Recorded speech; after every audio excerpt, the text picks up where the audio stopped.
And I have a guest commentator with me for the rest of the program today. He'll be giving his thoughts on the news and issues of the day, and he is a current affairs analyst as well as professor of communications at the Bayes University here in Nigeria's capital of Abuja. Professor Adeniyi joins me for the rest of the show. Thank you, Professor, for being here today. Thank you for having me. All right, Tuesday, it's been in Abuja. It's been raining heavy, pouring heavy this evening. But it's a season, but it's actually going away. Anyway. It's a climate change. Okay, let's talk about Zamfara State. We've had so many negatives come out from Zamfara. But in recent times, we've had quite a positive. I mean, they're claiming best sports in gifted students in NEC examinations. We're seeing hospitals, projects being built.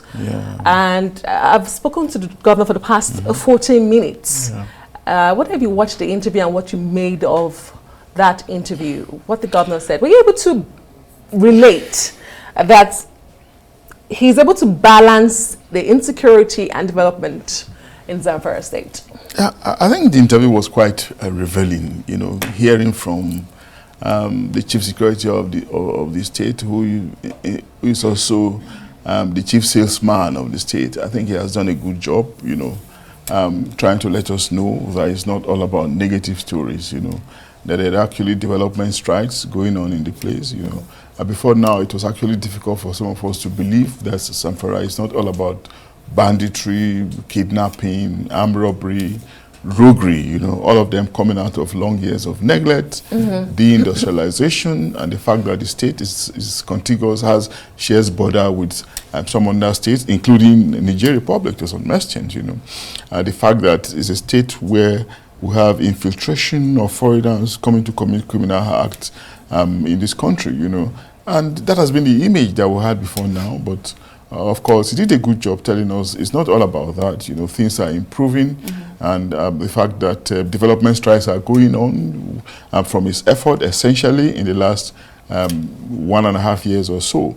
You know, so it will be a rays of hope, silver lining from his pronouncements. But we just hope that these things are real. I do not have any reason not to believe him. You know, it looks believable. You know, a gentleman from his posturing.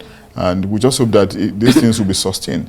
But it's quite regrettable that a state that looks poverty-stricken as much as Zamfara is, you know, could go through what it went through under previous administration, from what we have seen in the media, and from what he also attested to, you know, that billions of naira has been taken away from the state, very shameful. But the contradiction is that the person who was supposedly responsible for the pilfering of the state is still is a top government functionary who we are probably still waiting for the anti-crime agencies, you know, to call in. I mean, to make him answer some questions, you know, consistent with the anti-corruption drive of.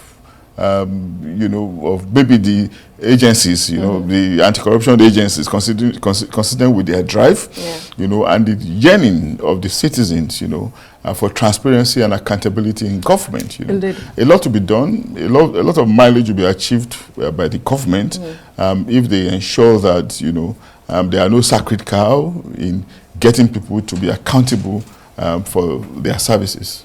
And for me, what stood out during that interview was when he said, as a governor and as a government, they know the people, the bandits, they know where they are, they know where they live, but they can't do anything about it. It's also very surprising at this way, you know, because he said it, I heard him very clearly, that they are the same people, same language, same religion, which means that they are homogeneous people. But it's also it's a reminder of the fact that the people are homogeneous does not mean, you know, there cannot be conflict, you know, or crisis or criminality amongst them.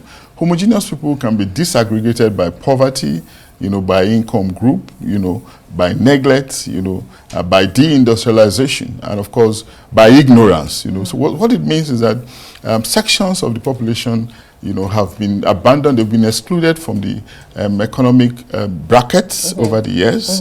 And of course, you do not expect these things not to gestate into something unsalutary like we're presently witnessing. And like I always like to say, in dealing with this kind of a thing, there are short, medium, and long-term measures. The short-term measures is probably what the military is doing, trying to deal with them. The medium-term one is probably also what the government is trying to do, using their own local arrangement. But the long-term measure is for us to be concerned about, education, the root causes, the root poverty, causes, poverty, education, very important, ensure that there are infrastructure and facilities for these people to grow. People cannot be brought into this world and they'll be developed in an atmosphere of hopelessness. So when people feel hopeless and helpless, they just think that there's no reason why the other person should want to exist or to live a life. They just feel that they're existing for nothing. Indeed. And if in that situation, why should someone else live? I think the Zamfara case does buttress the argument for those who call and clamor for state police and even local government security. But let's quickly move to Edo State. We're counting down, we're keeping an eye on Edo State for that election. INEC is reassuring they are ready, they are ever ready, but on election day we see different things playing out. But I think the question tonight is, we've heard a lot about preparations, the political parties have campaigned, the people. They also have a role in this election. I don't think we've spoken enough about the role of the people, the role that the voting public has to play in this election. Yeah, but what are they going to do? Well, for instance, apathy. The outgoing governor in this last election had a little over 300,000 votes that brought him to office. And the closest candidate was over 200,000. It beat a little over 200,000. So, and that's out of over 2 million people who registered to vote. So we've seen apathy continue to play a role. So the people do have a role to play. Absolutely, but we have also made the point severally that the responsibility of mobilizing the people shouldn't be left to INEC alone, through their voter education division. And of course, the point has been made severally that the political parties are also responsible for mobilizing the people, conscientizing their supporters, sensitizing them on the need to vote, to exercise their rights, and to determine who's going to lead them for another 4 years, So it's a continuing conversation. It's a conversation that's going to continue. But so many factors will lead to whether or not voter turnout is impressive on Saturday.